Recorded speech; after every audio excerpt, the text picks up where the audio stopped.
Hi friends, ఈ వీడియోలో వచ్చేసి మన ల్యాప్టాప్లో ర్యామ్ అయినా స్టోరేజ్ అయినా సరే మనమే ఎలా అప్గ్రేడ్ చేసుకోవాలో ఈ వీడియోలో అయితే నేనైతే చూపిస్తాను. ఇంకా ముందుగా మనం ల్యాప్టాప్ అప్గ్రేడ్ చేసుకునే ముందు దీనికి సపోర్ట్ ఉందా లేదైతే చూసుకోవాలి. ఎందుకంటే ఇప్పుడు వచ్చే ల్యాప్టాప్స్ అయితే ఉన్నాయి కదా, రెడ్మీ బుక్ అని, రియల్మీ బుక్స్ ఏంటంటే వాటికి ఆన్ బోర్డ్ ర్యామ్ స్టోరేజ్ అయితే ఫిక్స్ అయ్యి వస్తున్నాయి అనమాట. వాటిని మనం అప్గ్రేడ్ అయితే చేయలేము.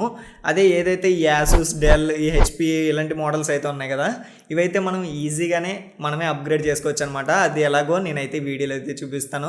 ముందుగా మనం అప్గ్రేడ్ చేయాలంటే దీనికి సపోర్ట్ ఉన్నాయా లేవో చూసుకోవాలి. స్లాట్స్ అనేవి ఎలా చూసుకోవాలంటే మనకి ఇక్కడ డైరెక్ట్ మీకు దీని బ్రాండ్ వెబ్సైట్ అయితే ఉంటుంది కదా, అందులో మన దీని మోడల్ అయితే చూసుకోవచ్చు. మోడల్ నేమ్ అనేది మనకి ఫ్రంట్ ఇక్కడ రాస్తారు. కొన్నిటికి అవి చెరిగిపోతే కనుక మనకి సిస్టంలోనే ఉంటాయి. మై కంప్యూటర్ మీద ప్రాపర్టీస్ చెక్ చేస్తే కనుక మనకి ఇక్కడ డీటెయిల్స్ ఉంటాయి. మనకి దీని మోడల్ నెంబర్ అయితే అక్కడ దొరుకుతుంది. అక్కడి నుంచి అయితే మీరు చూసుకోవచ్చు. ఒకవేళ మీరు అమెజాన్లో, ఫ్లిప్కార్ట్లో ఉంటే కనుక అక్కడైనా దీని మోడల్ నెంబర్ అయితే ఉంటుందన్నమాట. అక్కడి నుంచి అయినా మీరు సెర్చ్ చేసుకుని దీనికి స్లాట్స్ అనేవి ఎన్ని ఉన్నాయి ఏంటి అనేది ఇలా ఇన్ఫర్మేషన్ అయితే తెలుసుకోవచ్చు. ఇంకా అలాగే కాకుండా మనకి డైరెక్ట్ కంట్రోల్ ఆల్ట్ డిలీట్ నొక్కినా మనకి ఈ టాస్క్ మేనేజర్ అయితే వస్తుంది. ఈ టాస్క్ మేనేజర్ మీద క్లిక్ చేసుకుని అలాగే పర్ఫార్మెన్స్ క్లిక్ చేసుకుని మెమరీ క్లిక్ చేయగానే అక్కడ మీకు కింద స్లాట్స్ కూడా చూపిస్తుంది. అక్కడ మనకి సపోర్టెడ్ ఎన్ని ఉన్నాయి ఏంటనేది చెప్తుంది. కొన్ని ఏంటంటే కొన్ని గ్లిచెస్ వల్ల కొన్ని సరిగ్గా చూపించట్లేదు. మీరు వెబ్సైట్లో కూడా అయితే ఒకసారి చెక్ చేసుకోండి. ఇంకా అలాగే నేను ఇప్పుడు తీసుకున్న ల్యాప్టాప్ వచ్చేసి యాసూస్ టఫ్ F15 మోడల్ అయితే తీసుకుంటున్నాను అనమాట. ఇందులో ఏంటంటే మనకి ర్యామ్ అనేది 2 స్లాట్స్ అయితే ఉన్నాయి.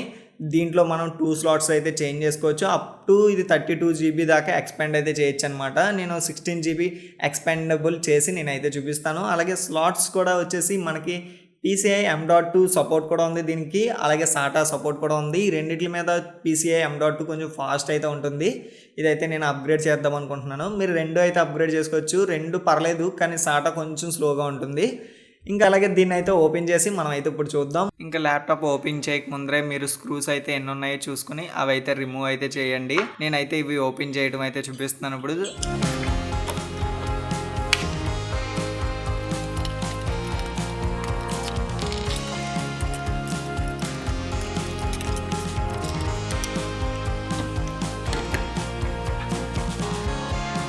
ఇంకా ఈ ల్యాప్టాప్లో ర్యామ్ స్లాట్స్ అయితే 2 ఉన్నాయి. SSD అలాగే SSD 3 ఆప్షన్స్ అయితే ఉన్నాయి. 2 PCI స్లాట్స్, ఒక SATA స్లాట్ అనమాట. ర్యామ్ 2 స్లాట్లు వచ్చేసి నేను ఇప్పుడైతే రిమూవ్ అయితే చేసి యాడ్ చేస్తాను. దానికంటే ముందు నేను ఏవైతే ర్యామ్, SSD యూజ్ చేశానో ఇప్పుడు మీకు అయితే చిన్న అన్బాక్సింగ్ వీడియో అయితే చూపిస్తాను.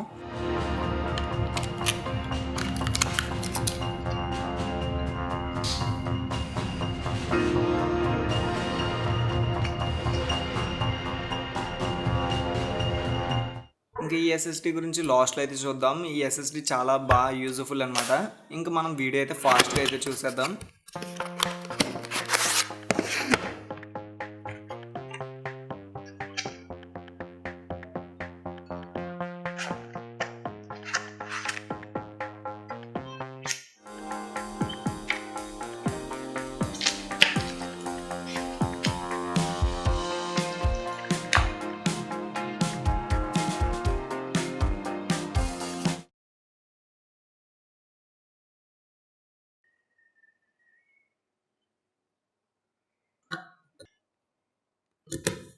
ర్యామ్ కూడా చాలా సింపుల్. ఈ క్లిప్స్ని మనం ఇలా మూవ్ చేయగానే ర్యామ్ అనేది పైకి వస్తుంది అనమాట.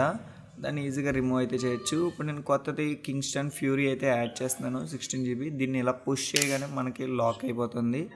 ఇంకా దీన్ని ఇప్పుడైతే చూద్దాం, చెక్ చేసి చూద్దాం. ఇంకా మనకి SSD అనేది కొత్తది వేసాం కాబట్టి OS అనేది ఇన్స్టాల్ చేసుకోవాలి. నేను ఆల్రెడీ బూటబుల్ చేసుకున్నాను అనమాట. USB-లోకి కనెక్ట్ చేసి OS ఇన్స్టాలేషన్ చేస్తాను. దీని గురించి సెపరేట్ వీడియో మన ఛానల్లో ఉంటుంది, అది చూడండి. నేను ఇక్కడ వీడియో అయితే ఫాస్ట్ ఫార్వర్డ్ చేస్తున్నాను. OS ఇన్స్టాలేషన్ అయితే కంప్లీట్ అయింది. ఇప్పుడు నేను స్క్రీన్ రికార్డింగ్లో అయితే చూపిస్తున్నాను. ఇక్కడ మెమరీ కూడా మీరైతే చూడొచ్చు, 1 TB SSD అయితే. ఇంకా అలాగే ర్యామ్ కూడా మీరే 16 GB అయితే యాడ్ అయింది. మనం పర్ఫెక్ట్గా 2 అయితే ఇన్స్టాల్ చేసాం అనమాట. ఫ్రెండ్స్ చూసారు కదా, మన ల్యాప్టాప్స్ మనమైతే ఈజీగా అయితే అప్గ్రేడ్ చేసుకోవచ్చు. ఇంకా ఈ ల్యాప్టాప్ అప్గ్రేడబుల్లో మీకు ఏమైనా డౌట్స్ ఉంటే కనుక కింద డిస్క్రిప్షన్లో మన ఇన్స్టాగ్రామ్ ఐడి ఉంటుంది. అక్కడ నుంచి నన్ను కాంటాక్ట్ అవ్వచ్చు, లేదా కింద కామెంట్ సెక్షన్లో నుంచి అయినా అడగవచ్చు అనమాట. నేను ఇంట్లో ఏమైనా డౌట్స్ ఉంటే నేను అక్కడి నుంచి అయితే రిప్లై ఇస్తాను. ఓకే ఫ్రెండ్స్, ఇంకా ఈ వీడియోలో నేను శాంసంగ్ SSD గురించి అయితే చెప్తాను అన్నాను కదా. ఇది వచ్చేసి శాంసంగ్ 980 Pro అనమాట. ఇంకా దీంట్లో బెస్ట్ ఫీచర్ ఏంటంటే దీని రీడ్ స్పీడ్ వచ్చేసి 7000 MBps/s అనమాట, అంటే 7 Gbps అనమాట.